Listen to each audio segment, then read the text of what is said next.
on demande au joueur, à l'athlète, de taper la balle contre ce qu'il veut éliminer dans sa vie. Si toi, tu manques de confiance en toi, tu tapes dans manque de confiance en toi.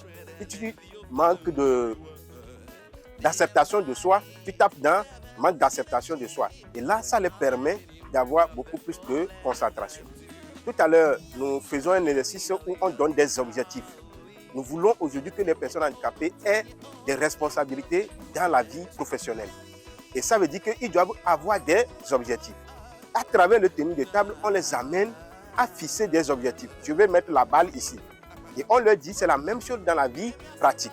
Donc voilà un peu le pourquoi nous avons choisi le tennis de table, parce que ça va amener les personnes handicapées à devenir beaucoup plus concentrées, à avoir des objectifs, à devenir quelqu'un, comme on le dit dans nos jargons, dans la vie. Parlant de leadership, nous les avons amenés à devenir des leaders de façon pratique, en disant que voilà, ils sont déjà des pères de famille, ils sont déjà dans des associations, qu'ils arrivent à prendre des responsabilités, en les expliquant pourquoi ils devaient prendre des responsabilités. Parce que je prends un exemple très simple. Je vais dans un bureau où il n'y a pas de rampe. Il y a plein de bureaux qui n'ont pas de rampe. Mais si on a des personnes handicapées qui sont par exemple des membres influents, ou bien des directeurs, ou bien même des secrétaires qui sont dans des institutions là, ça va amener à prendre des décisions à l'endroit des personnes handicapées. Ce n'est pas que les personnes entre griffes valides ne pensent pas, mais eux, ils ne peuvent pas vraiment penser à la place de ces personnes. Donc, on amène ces personnes à devenir leaders dans la communauté. Et on les a amenés à savoir c'est quoi il faut avoir comme caractère pour être un bon leader.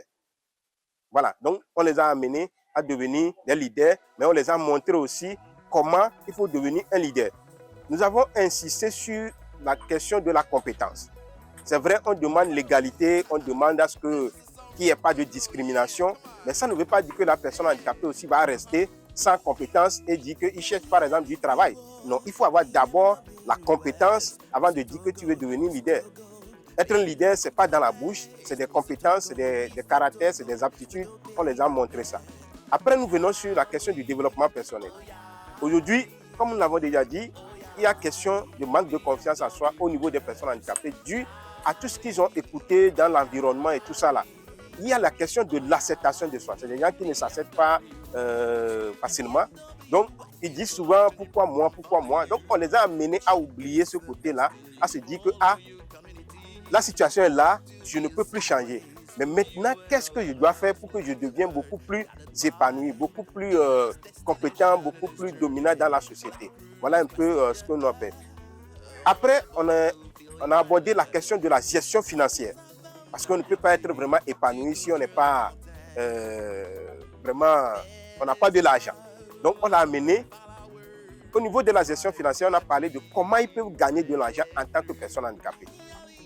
Les activités qu'ils peuvent faire pour gagner de l'argent. Et maintenant, lorsqu'on gagne de l'argent, l'autre chose, c'est savoir le gérer. Généralement, ils font des activités. Par exemple, il achète des choses, il revend. Il n'y a pas vraiment de comptabilité. On les a demandé à avoir de petites comptabilités pour pouvoir voir est-ce que les activités qu'ils sont en train de faire, est-ce qu'ils gagnent ou bien ils perdent.